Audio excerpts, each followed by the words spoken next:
Hello, and welcome to the next episode of the Spirit and Soul podcast. I am your host, Tiffany Cohen, and today we're talking about New Year intentions versus resolutions. We talk about this every year, and I think there's probably a different spin every single year with the same message. So, listen, New Year's, everybody's sitting there saying, "Okay, I'm going to do this year and I'm going to be that this year." And right, and they start talking about their resolutions. And I am not at all, not 1% a believer in creating a New Year's resolution. And you may be thinking, well, what's the difference between resolution and intention? To be quite honest with you, it's like so much. There's a huge difference between them, to me anyway. And I just want to state this too, that everybody has their own truth. Okay. So, like, you may say, well, resolution and intention are the same thing to me, and that's your truth. However, when you really look at the word resolution, it means to resolve. And the fact is that when you are setting a resolution, you're setting that goal in mind that I'm going to resolve this about my life. You're skipping to the end. You're skipping to the end result. And while there is a time and a place for embodying the end result, that's not what resolution means. Resolution means I am this, right? So if New Year's resolution is, which is a big one, right? That people want to release weight, or they want to go on a fitness journey or a health journey. They want to be better with money, right? First of all, a lot of times these resolutions are very vague. Number one, very vague. And that's not really going to get you anywhere. You need to have clear goals. But also, they're like, I'm going to be better with money. And then you expect on January 1st to be better with money, to be the most fit version of yourself. I'm doing it. I'm going to the gym. And then by week 2 of January, you have stopped going to the gym. You're spending all your money at Starbucks, and you're right back to exactly who you were on January 1st. It's because, honestly, you set that tone for this is resolved in my life. And because you have done that, you've skipped the journey. And that's why intentions are, to me, a better word. Number one, it's softer, right? There's resolution feels like a hard word. It feels like a hard stop. Intention has a bit more flow to it. And that's how it should be, right? Like, I know you have goals. I do too. I have things that I want to see in my life at all times, to be quite honest with you, not just in January, but all throughout the year, nonstop. Every single day, I have a goal. And those goals need to be, number one, they have to be concrete. Like, you have to give them life. It can't just be like, I'm going to lose weight. I'm going to be fit. I'm going to be better with money. It has to be concrete. Like, what are you going to do? Right? So what intention does is it allows for the flow. It says, here's the goal, and now let's go on the journey. Let's go on the journey. So if you listen to the episode with Eric Edmeades, that's how he talks about how Wild Fit is. And I loved Wild Fit, because Wild Fit was bite-sized pieces that you did for like a week. And then you would build on it and build on it. So it wasn't just taking everything away and changing you right in the beginning. And that's resolution energy. Okay. That is resolution energy. You are a changed person right in the beginning. And I think that with Wild Fit as the example, the bite-sized pieces were amazing because it allowed you to be on a journey through it all. So that's what I want you to do. I want you to, of course, set goals, set the intentions, but don't think you're going to be there immediately. In fact, if you try to be there immediately, number one, it's probably not going to go well for you, but also you're skipping the best part. We talked about in the previous episode about what you should do, things how you can prepare for the new, for setting the intentions before setting them. This is what we talked about. It was the journey, how important the journey is. You can't deny yourself of that. You're missing the whole point. The point is the growth is in the journey. So you could want to lose 20 pounds. You could want to have $1 million saved, but you have to become the person that does those things. You have to become the person that has made having a healthier lifestyle, or maybe a fitness lifestyle, or a person that saves their money and doesn't buy the Starbucks. You have to become that person. And it's not just going to happen overnight. And you also have to be flowy with it. There are going to be some days that maybe you do want a Starbucks. Go for it, sister. Like, that doesn't mean anything. But if you're doing it back to the same old routine of getting it once or twice a day, all right, maybe you're on the fitness journey. It's not going to bode well for that, as well as, your money journey. So you have to really, be clear with yourself about like, what is okay, right? Like, it's okay to have one. It's not okay to have it every single day. Is it, is that going to really, I mean, maybe I'm not saying it's not okay, but is it okay for your goals? Probably not. Right. So allowing yourself to be on the journey, allowing it to be very flowy is going to be important for longevity. And that's what we're looking for here is longevity. We're looking for you to become the person that is able to hold the energy of the goal, the person that is able to hold the energy of that intention, the one that is vibrating at the same frequency as the intention, as the goal. And the reason why we know that you're not vibrating at that frequency yet is because you don't have it. So that's a clear indication that there's work to do. That's a clear indication that there's either some healing work that needs to be done or maybe some embodiment work that needs to be done. Whatever it is, you have to start somewhere. You got to start, right? And that in and of itself, the healing work, especially if you want something that's big, right? Like big, you have to become the person. You have to become that person, and you're not that person right now, or else you would have it. So the becoming is the beauty, the becoming and understanding who that is. Well, who is that person? What does she have to let go of in order to become the person that's capable of holding the energy of this bigger thing, right?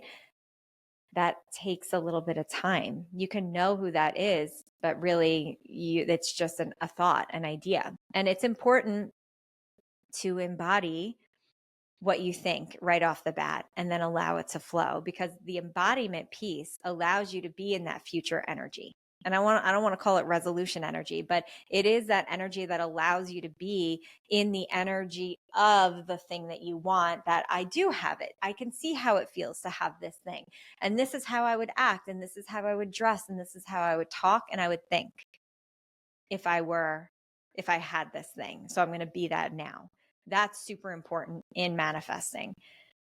So understand that there is an embodiment piece that comes with it that allows that energy, but also going on the journey of the healing of the breadcrumbs, of picking up the little breadcrumbs and seeing, okay, well, where does this lead me? Okay, I see how my abandonment, how this felt like abandonment, and how I feel like I could be abandoned here, or I feel like this breadcrumb here is leading to a trust issue, and I don't trust that the universe is going to give me what I want. So maybe I need to work on trust, right? So like, these are the things that allow for that energetic frequency to be maintained, to be continued while you're in the embodiment piece. So I hope that makes sense to you. So I'm going to repeat it one more time. The embodiment, you can start right now with what you think you want, like what you think that version of you would be doing. So let's say if you wanted, I'm trying to think of a situation. All right, let's say your idea is like your goal is that you want to make $1 million. Okay. You want to make $1 million in your business, for yourself, whatever that is. And in order to do so, you think, and at the end, maybe the future version of you that you keep seeing is like wearing a certain outfit or wearing a certain jacket or wearing like something that feels luxurious to you, that you would be able to afford, number one, but also be, it would make you feel like $1 million. Like, when people say, oh, I feel like $1 million, like that's someone describing energy. They're describing the energy of what $1 million feels like to them, or what it would feel like to them. So what does that feel like to you? Would it be in like your raggedy sweatpants? You know, maybe, maybe not. I don't know. But if you're wearing your raggedy sweatpants now and you don't have your $1 million, maybe maybe you would up level it later, maybe you wouldn't, but maybe try to switch it up and see what happens, right? And again, I'm not saying that raggedy sweatpants are not $1 million thing. I'm sure many millionaires wear raggedy sweatpants, but you need to look at the future version of you and say, is she wearing the same sweatpants that I've got on right now and I've been wearing for a week? Like, probably not, right? So be realistic with that. And what would make you feel like the $1 million?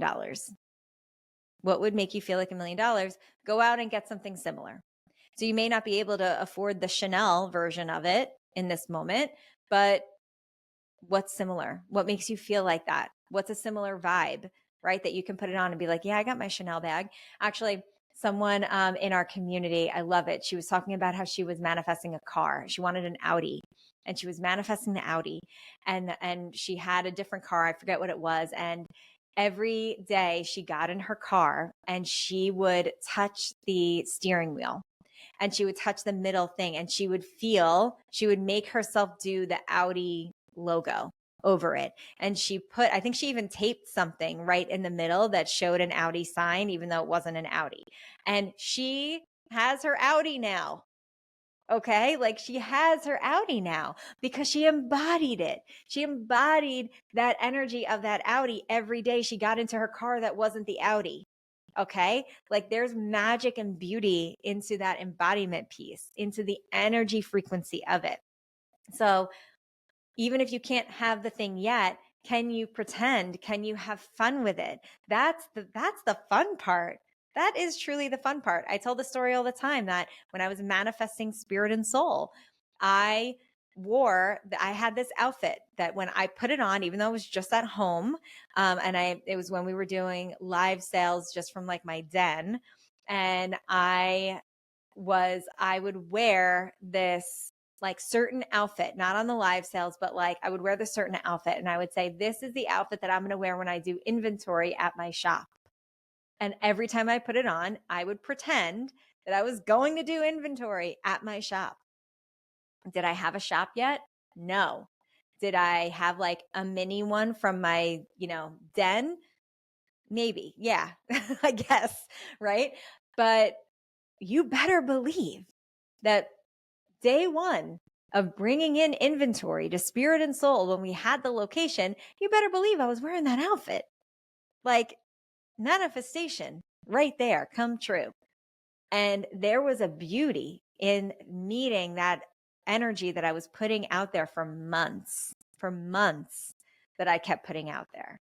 So understand that embodiment is a massive thing to get that, to hold that energy frequency steady. And also, what comes with holding that frequency steady is the healing work that needs to be done. So understand that those intentions that you are writing down for 2025 are going to come with work.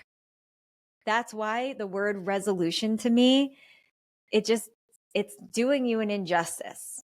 It's like setting you up for failure. Really, like that's what's happening. Using the word resolution is setting you up for that failure because it's not letting you go on the journey of it immediately. It's saying, okay, resolved.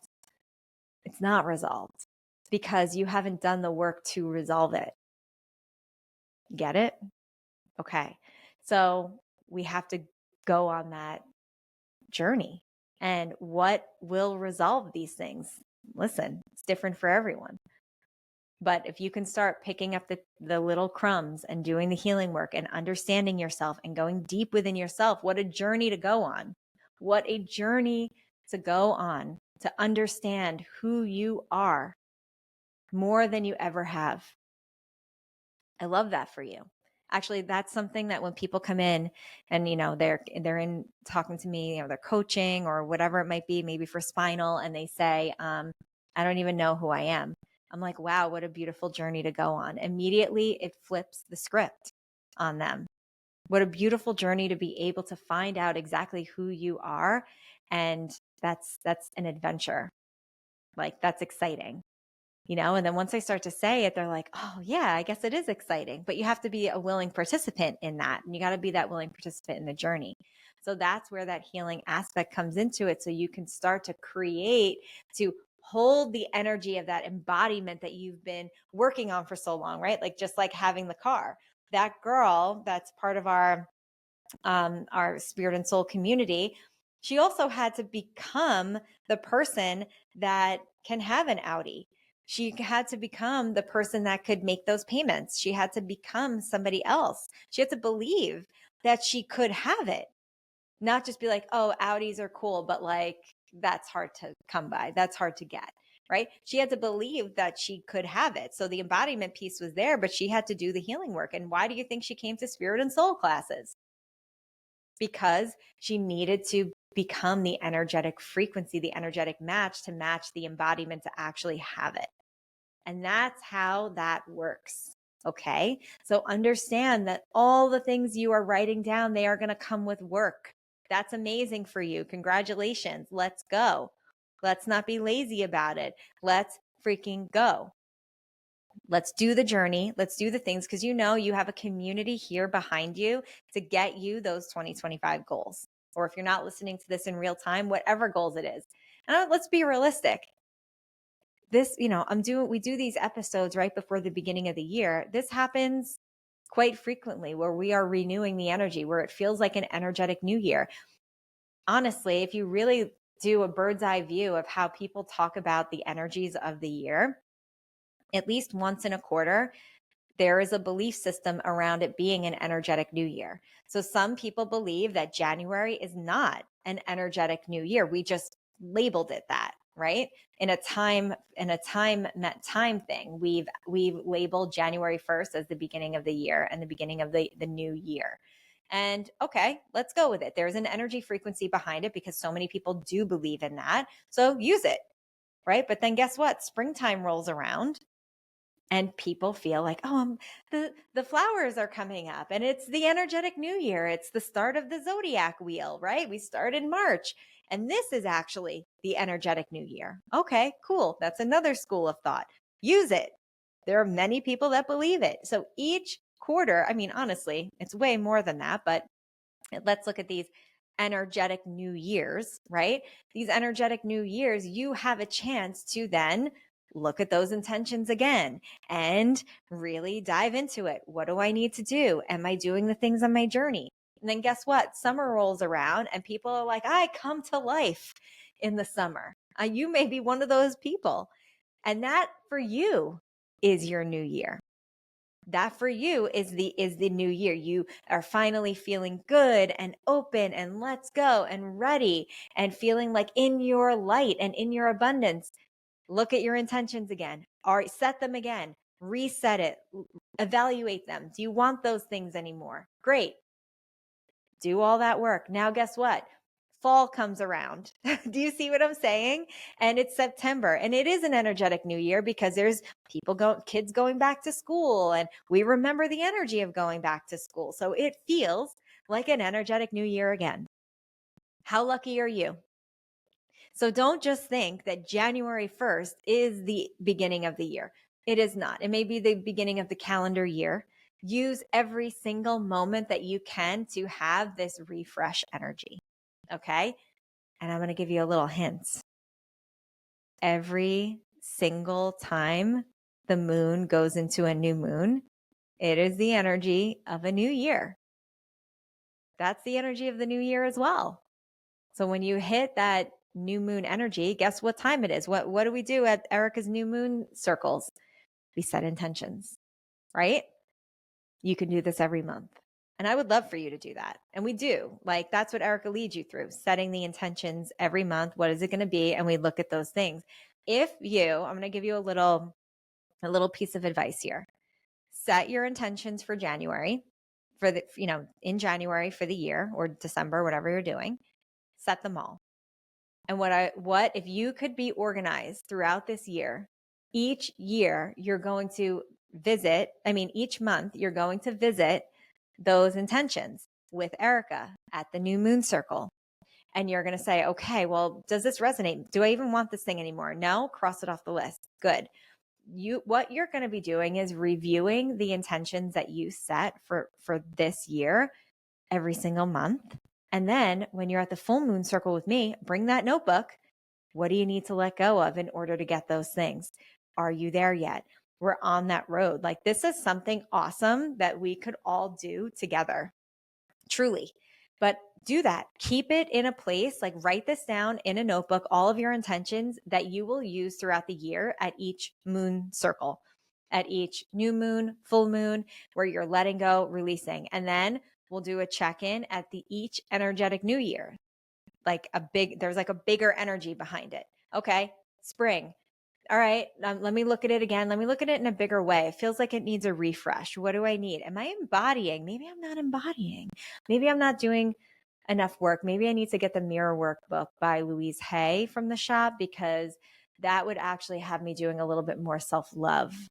And maybe that's what I really need. And I know that keeps coming up every month is really self-love. I'm not doing the work around it. So let me do that. I'm actually going to put an intention that I, find way more self-love this year, right? And now you're starting to look at them, and every day you're taking action towards these intentions. And I bet you by the end of next year, when I'm redoing these episodes as I do every year, things are different for you.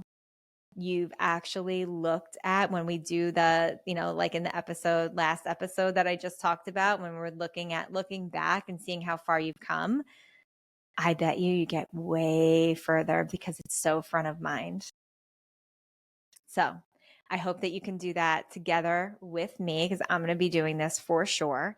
And set those intentions, baby. Please don't use the word resolution. You've got this. This year is your year. Let's make it happen. I'm so excited to get things started with you, and I will see you on the next episode of the Spirit and Soul Podcast.